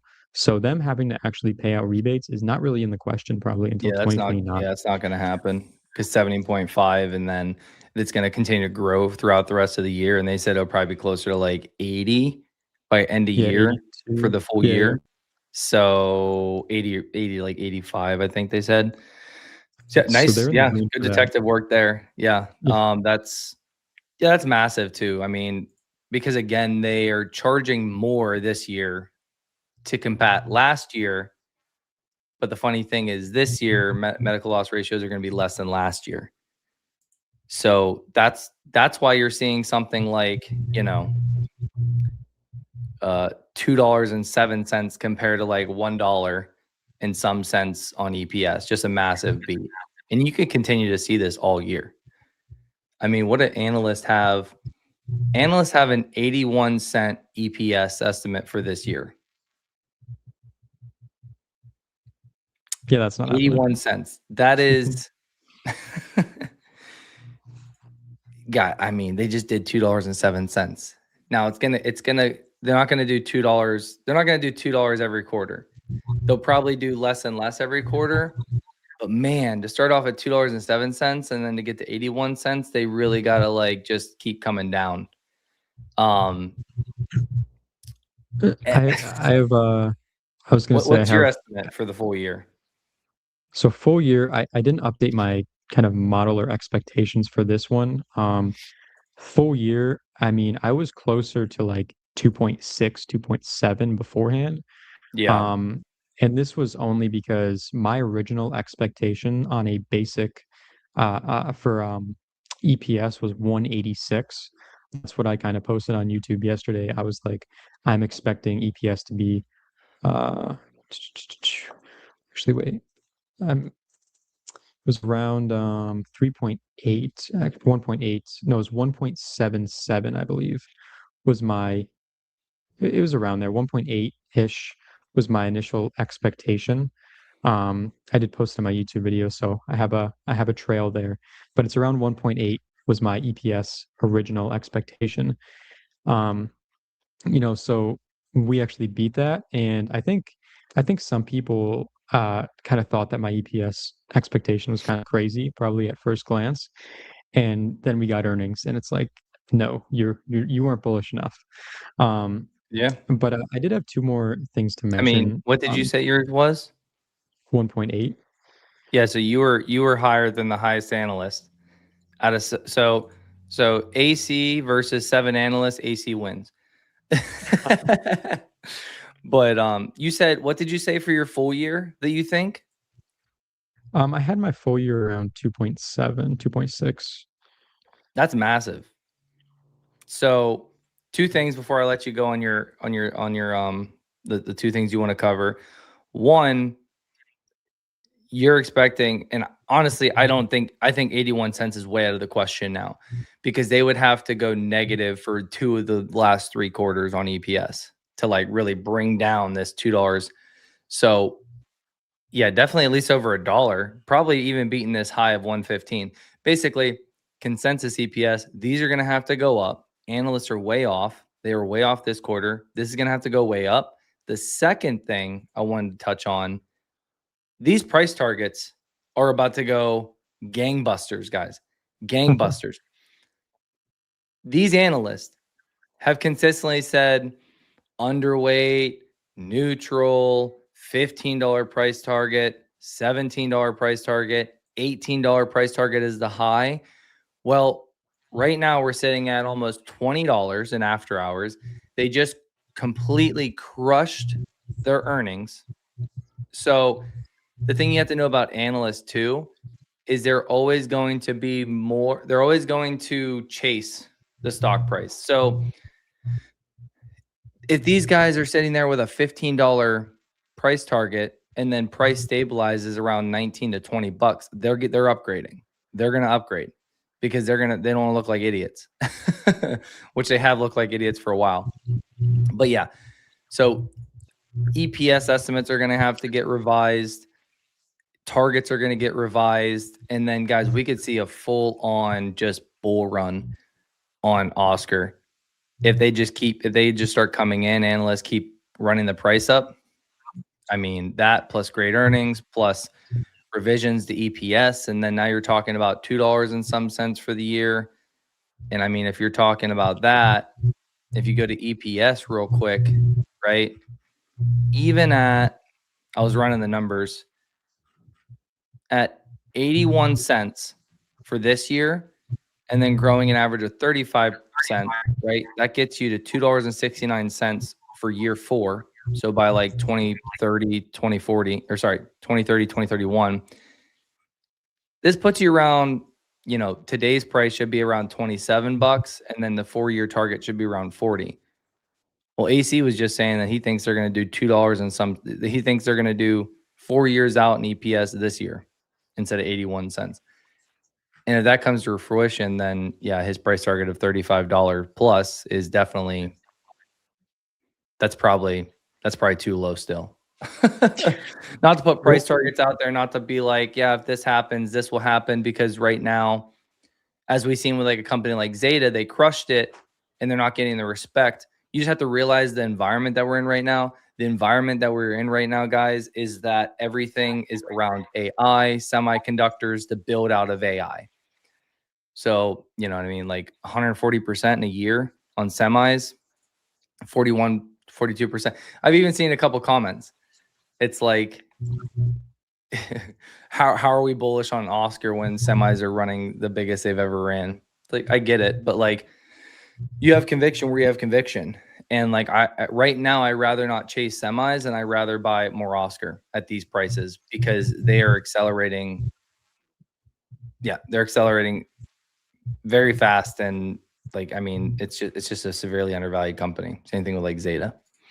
But all right. I was going to say too, when it comes to EPS, my expectations play in a meaningfully positive Q1, of course, a Q2 moderate, and Q3 flat, and Q4 negative. That's what I've kind of built into my expectations and my model. I do have to update everything now just because everything's changed quite significantly. I mean, we just posted 70.5 MLR, which is insane.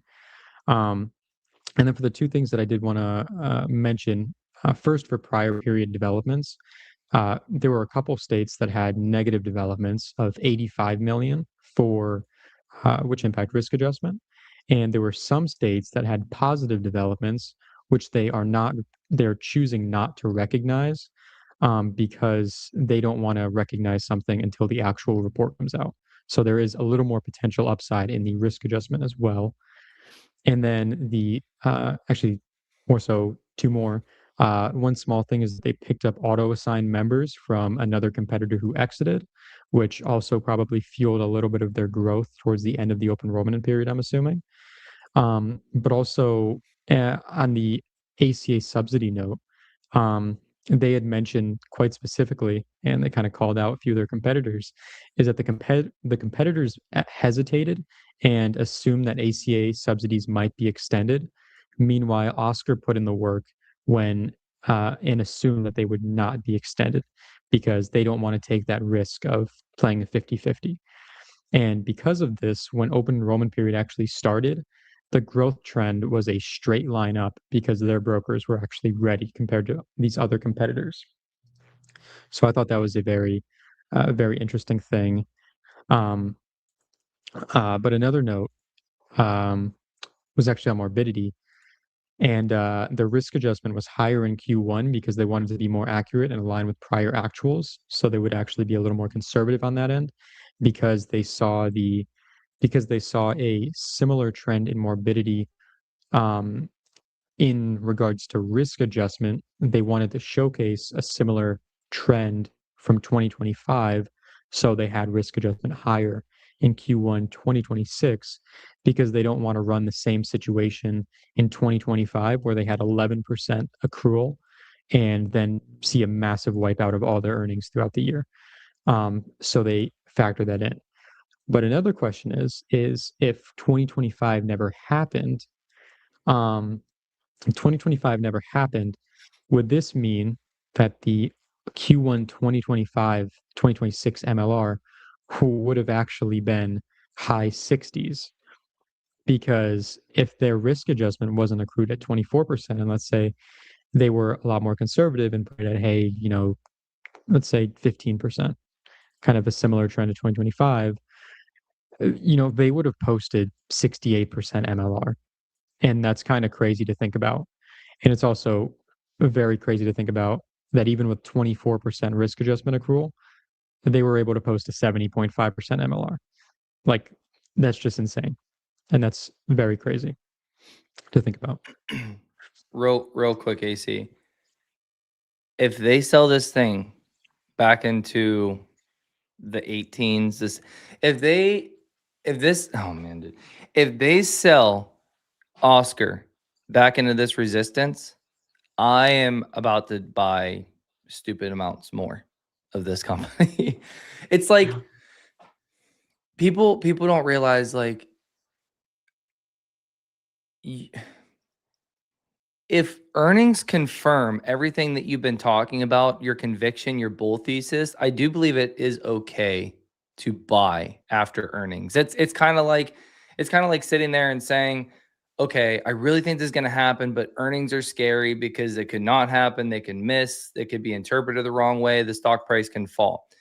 It happened with Zeta, and now maybe it will happen with Oscar.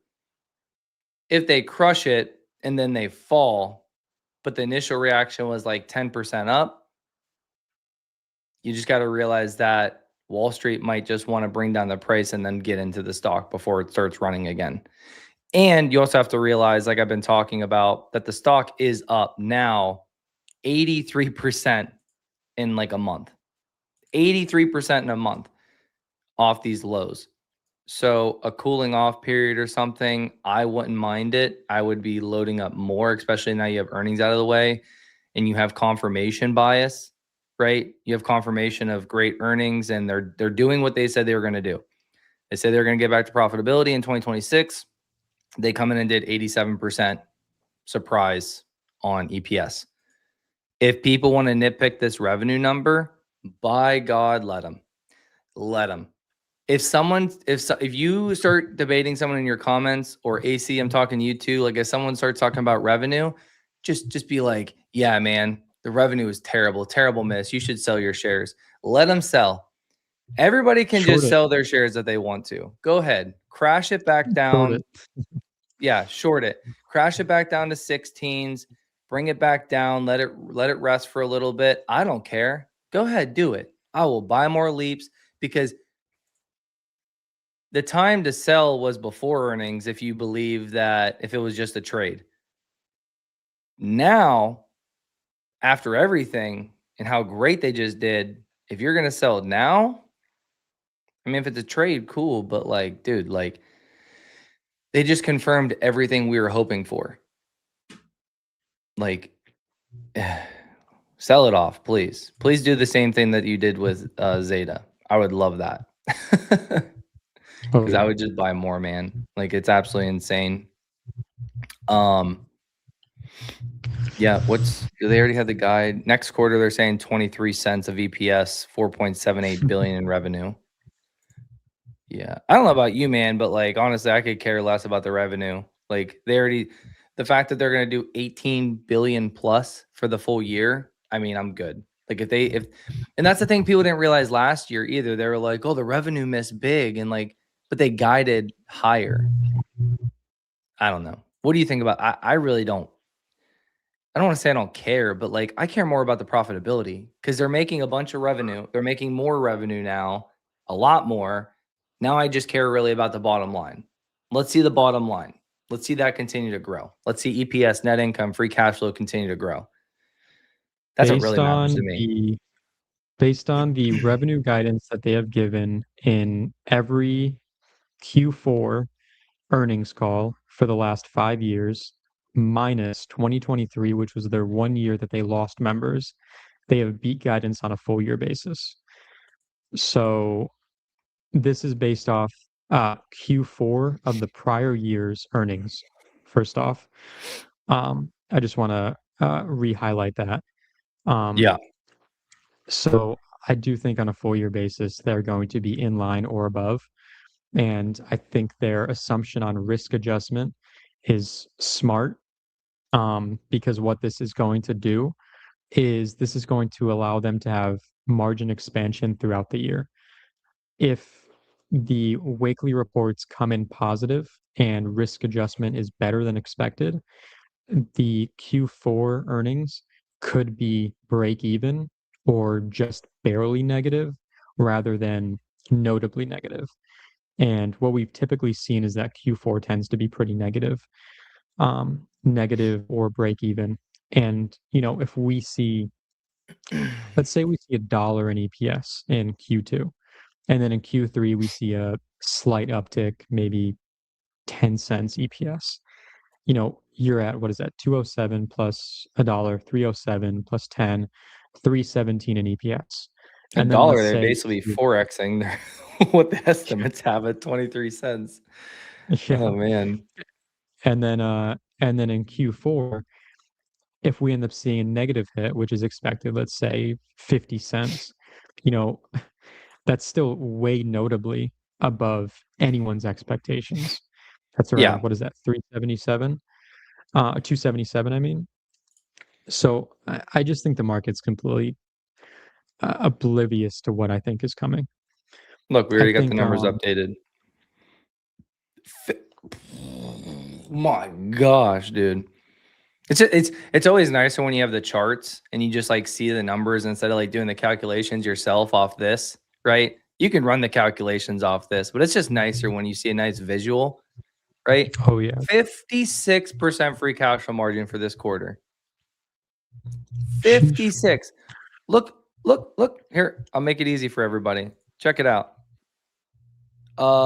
Since 2023, have they ever? They've doubled like the highest. Dude, come on, man. You want to talk about net I know it's margin? kind of, Go ahead. with that number being so high, I kind of wonder, I'll have to look at this later. I'll make a note of it. But like, I know insurance, it's kind of, some people love it, some people hate it, looking at free cash flow. Yeah, because you have to pay. You're getting free cash flow, but you have to pay out the claims and everything like that. I still like it. I'm not. You Yeah. shouldn't just only base your your projection. And this is the mistake. I'll be humble. This is a mistake I made early on with Oscar when I looked at when I looked at a DCF model. I was like, oh my gosh, look how much, like, it's so undervalued. But like, it's not. I mean, like, it is, but it's like, if you look at a DCF, it's going to tell you that this should be like a $300 stock. Is that accurate? No. So you do have to, take that with a grain of salt. But yeah, man, like these numbers are crazy, dude. 14.6% net margins, and the highest they've ever been was last year, the same quarter. So look, 8.3 to 9 to now 14.5. And then for everybody that's watching, they already said it's going to decline throughout the year, right? Their net margins are going to decline throughout the year. I would say not as much as 2024, and definitely not as much as 2025 due to medical loss ratios being more stable this year. So you'd probably see like a 14.6 to a 5 or 6% margins to a -1 to 2% margins, and then, probably between -5 and -1% margins for the rest of the year. But still, that's going to get you to a very, very handsome outcome for EPS and net income for the year. Operating margins are obviously way up. Gross margins, those are basically in line, but yeah, I'm working on updating my model currently, and I like doing everything old school on a nice Excel sheet. So, dude, do you remember when you first started following me on X? Did you ever see my Excel spreadsheet on Oscar? I think I might have. I called it the It's been a snapshot while. because I had like a DCF and EPS model on it, and it was like this big giant spreadsheet that I like built for years and years and years, and I always used. And then that's how Value Snapshot was born, because I was like, I'm so dang sick of running these and hand jamming these numbers into Excel. And you don't have to hand jam everything, but there is a lot of hand jamming still. And whenever you're looking at multiple companies, and that's why, they always say the best products come from whenever you build something for yourself and to make your life easier. I literally built this platform, Value Snapshot, to make my life easier so I can just look at everything I want to look at, like market briefs, and look at the overall sectors, and then run my analysis, and then just have the automatic data come in. Like, that's, dude, it makes my life 10 times easier. But to talk more so about what we're seeing in trends, the overall trend quarter over quarter over quarter is very, very nice. Are you seeing this, AC? 2.1 billion in revenue to 3 billion in revenue to 4.6 billion in revenue. And it's like, okay, we're getting more revenue. That's great. But we also need to get more net income. 177.37 million in net income, 275 million in net income, 679 million in net income. Imagine if this company was doing like their first quarter numbers for the entire year. It'd be, we would be talking about $100 stock, won't we, AC? Yeah. But I definitely think I think it's gonna probably take like a 2-3 years maybe to get to that point. But oh yeah, for sure, it's gonna take time. It'll be interesting to see though. It's You're very seeing exciting. the right trends, man. You're seeing the right trends, right? Like last year was a hiccup year. Like really, it was Q2, Q3, Q4. Q2, Q3, and Q4 from 2024 to 2025, massive fall off, right? Again, due to MLRs. So this quarter is great. I think if we see Q2 come in, if we see Q2 come in and beat like 56 million, let's say we do, 200 million plus in net income, I think you're really going to see people start paying attention. I think they're going to start paying attention here. But you know how it is, right? It's like first quarters have always been good for Oscar. It's like okay. Like if you're looking at this company like an analyst, right? Let's be objective. First quarter is always great for Oscar. Now, if they come in the second quarter and they demolish it, they don't even have to demolish it like they did this quarter, but if they do anything like even half of what they did this quarter, that's when you're going to stand up and say, that's my company. That's my company. They are destroying it. You know what I mean? Because Yeah, for sure. yeah, I was 56 gonna ask, million to negative 228 million to then like positive 200 million. Dude, it would be massive, massive for shareholders and for the company. It'd be a huge prove it quarter. It's very, no, you know what's funny, dude? Like my two biggest highest, and I'm gonna let you talk in a minute. The two biggest highest convictions I have you noticed Zeta and Oscar? They both do very well in the beginning of the year, and then throughout the rest of the year, it's more cyclical, and they like kind of like fall off a bit throughout the year. It's a little funny. bit. Yeah, it's funny. Very. I know. I'm with you on Zeta at the moment, and it's been an interesting run for sure. They posted a very great quarter. But what I was gonna say too is I updated my spreadsheet a little bit as you were talking, and I had a 1. I had a 2 instead of a 1 on my original one. Yes! Idiots! Idiots! Oh my gosh. Yes, dude. I knew it was gonna happen. Sorry to cut you off again, man. That was a live reaction. They're only up 3%. Wow, dude. Oh my gosh, dude. People are gonna be like, they're gonna say the same thing they said with Zeta to me. They're gonna be like, oh, the company could do all the great numbers, but they can't hold above X price. They can't do this. AC, forget about how these companies have ran massively over the last month. Forget about that. Let's just focus on, you're not pumping my bags right now, dude. Oh my gosh. Please sell your shares. Please go negative. Oh my gosh, dude. I'm not AC. That's crazy. You're hoping this thing goes negative too, right? Right now, I would like to purchase some more shares, just because I'm not even gonna lie. On the dip, I did not have enough buying power as I wish I did. Yeah. So I'm like, And dude, that's so normal, man. That was a vicious dip. It was vicious. it was. Because we're bullish around 18. And if you're buying at 18 and then 17 and then 16 and then 15, it goes to 11 or 10. It's very difficult to like maintain that buying power. Like I totally understand that. Everybody should understand that.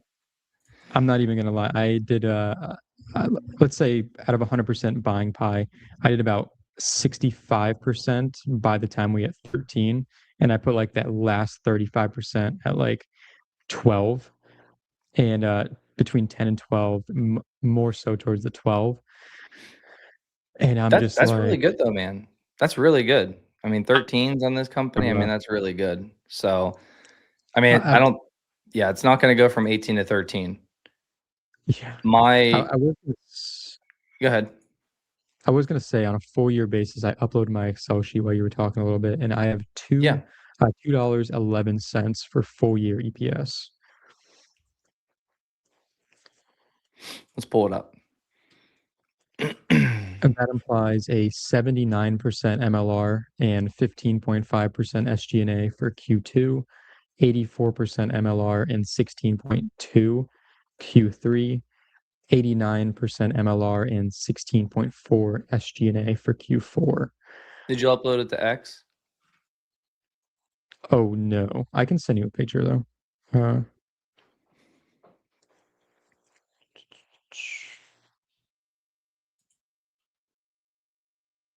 Market's open now.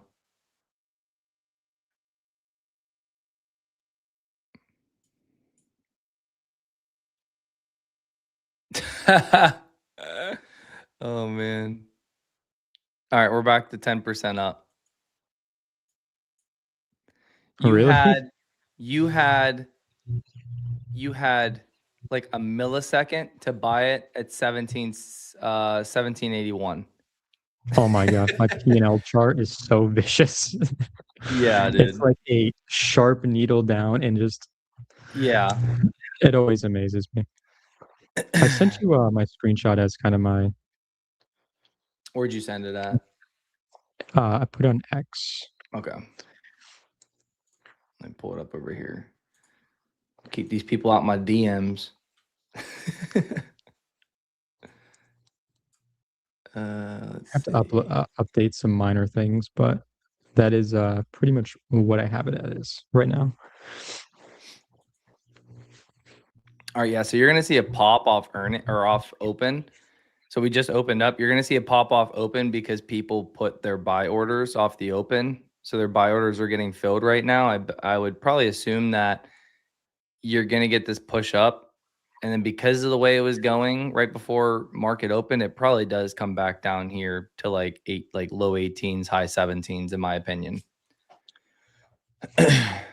We'll see, but I would probably say that's probably what's going to happen.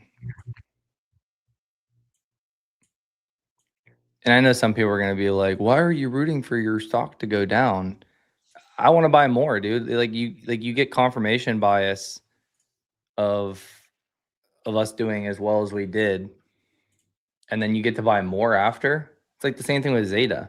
Like wait for the pump to end, wait for it to pull back, and then you get to buy more at a great price. Okay. After you confirm earnings were great. Like, yeah, to me, it's easy, man. It's easy. I'm pulling it up. Hold on. Yeah.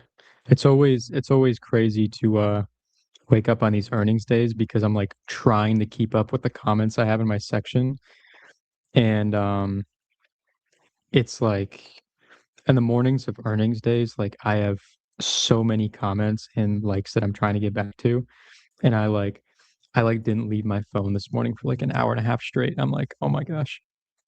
Let me like Here we go.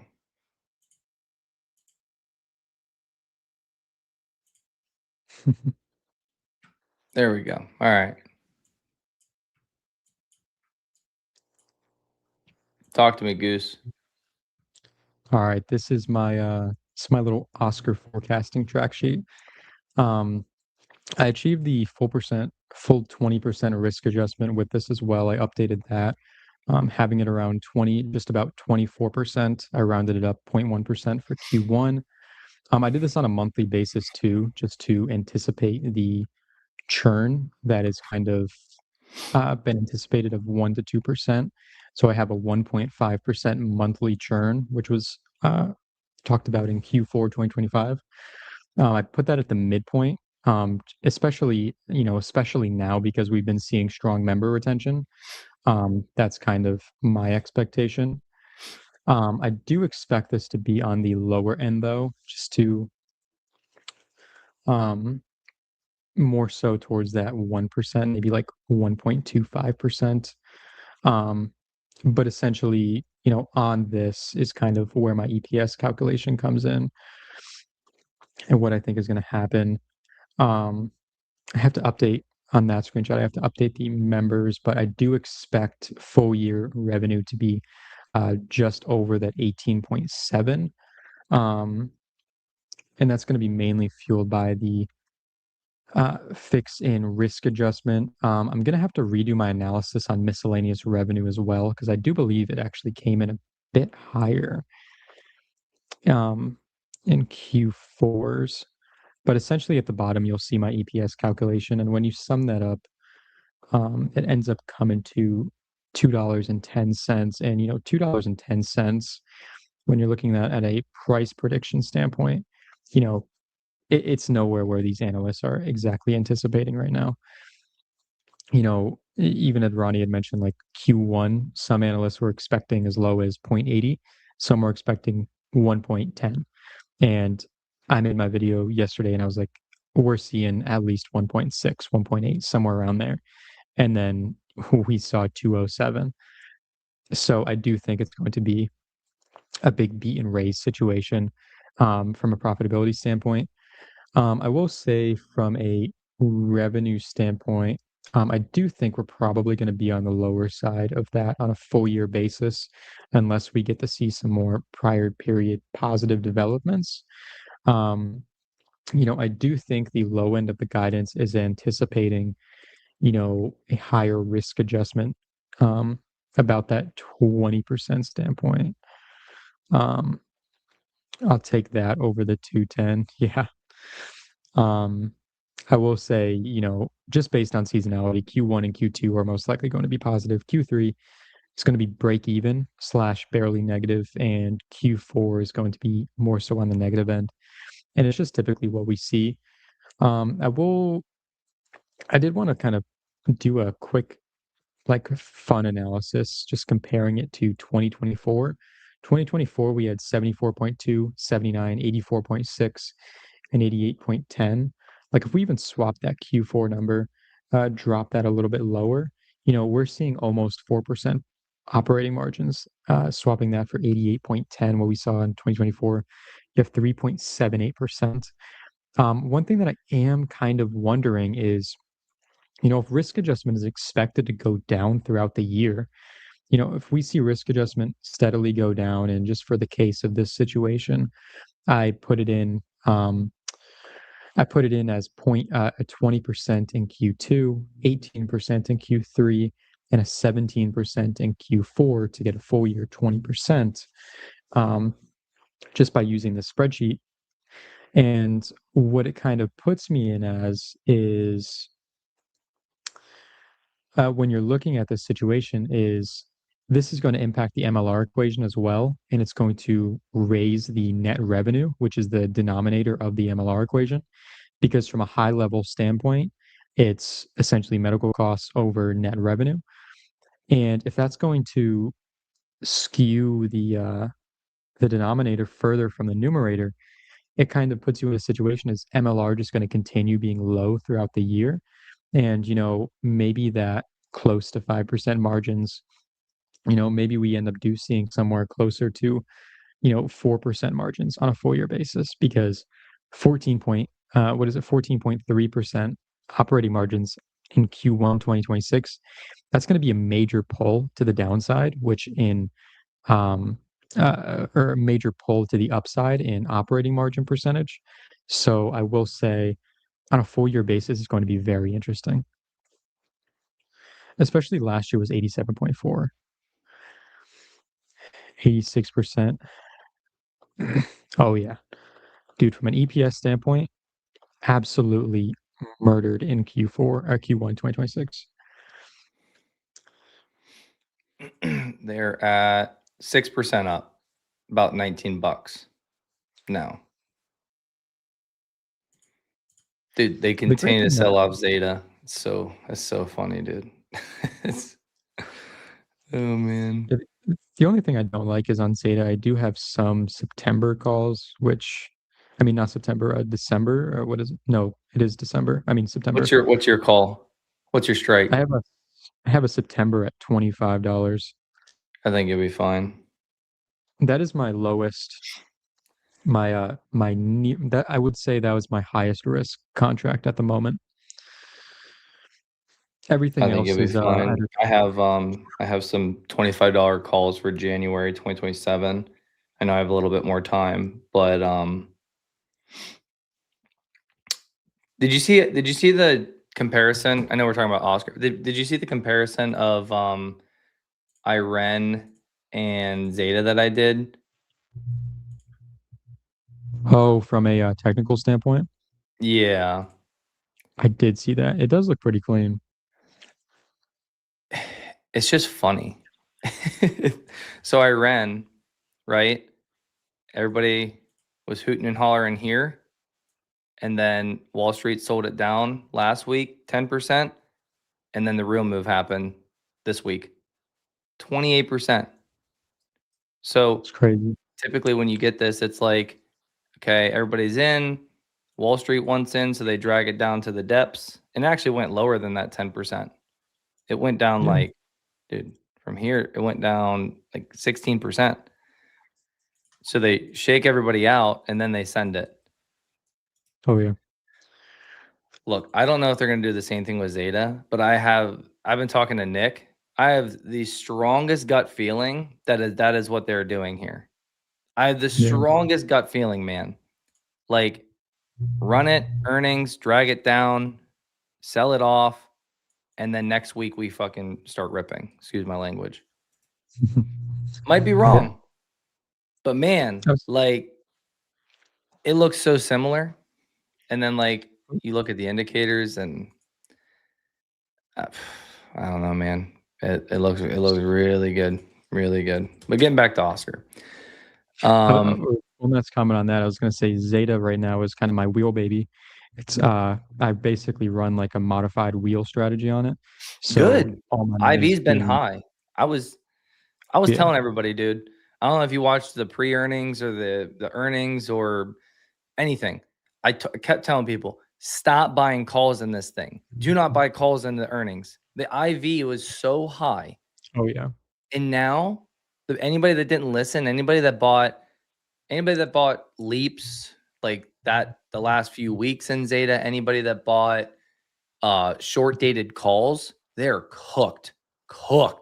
I mean, they're probably down like 80, 90% on like short dated, and then leaps, they're probably down like 40 to 50% because that I fee was so high. You got to not buy when everybody's buying.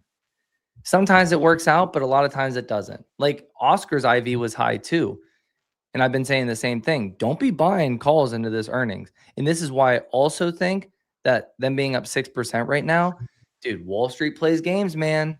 Wall Street plays games. I wouldn't be surprised if we end up down on the day. I don't know. At some point, I'm not saying we finish down, but like, dude, I think they might do the same thing they did to Zeta because it is a small cap. They can manipulate it. And look, we're already going down. I mean, we're already sub 19 now. Yeah. Like, they are going to crush that IV down. Remember, a lot of Wall Street sells options. They don't buy options. The market makers are big sellers of options. Let everybody gamble on options. That's the way Wall Street is. So like what you were saying with like you selling options and doing the wheel strategy, kudos to you, man. That's great. That's really smart. When you get high IVs and stocks that you're in, that is the best time to be selling options because the premium's so juicy. I mean, it's just like insane premiums. I was going to say, do you have an updated on your site? Do you have an updated price to sale ratio currently at the moment? I was going to say we've got to be like 0.3 Honestly, again. probably do because everything else came through. Let's see. Because I don't want a forward price to sell. I think we were like 0.2, like literally. Oh, sorry, it's going to be on the financials. I'm looking at some other sites and they don't have them updated. 0.37. What was that? 0.37. 0.37. Okay. Yeah, it was 0.2, so it's updated. Also, just to touch on one last thing, and then I'm gonna probably wrap up. On Oscar. No, I don't have the earnings transcript on here yet. Anything else you wanted to touch on with Oscar?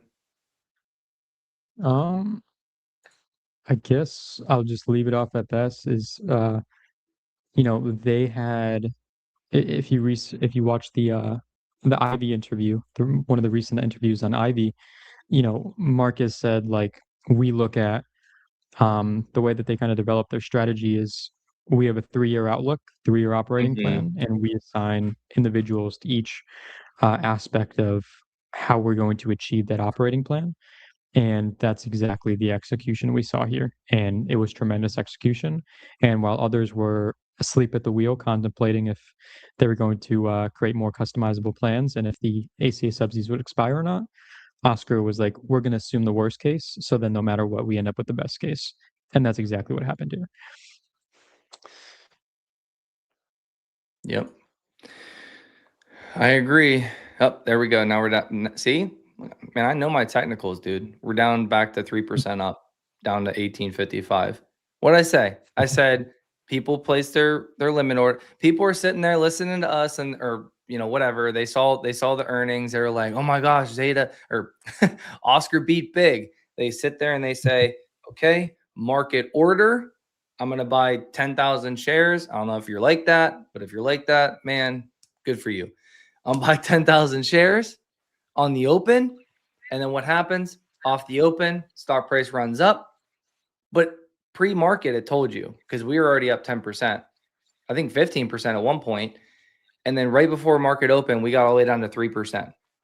And then off the market open, we ran up because people had their buy orders. They placed them, they went to work, and now they're going to open their apps again. And then they're going to come over to X and they're going to be like, Ronnie, AZ, you guys suck. You guys can't even get this dang stock to move higher, blah, blah, blah.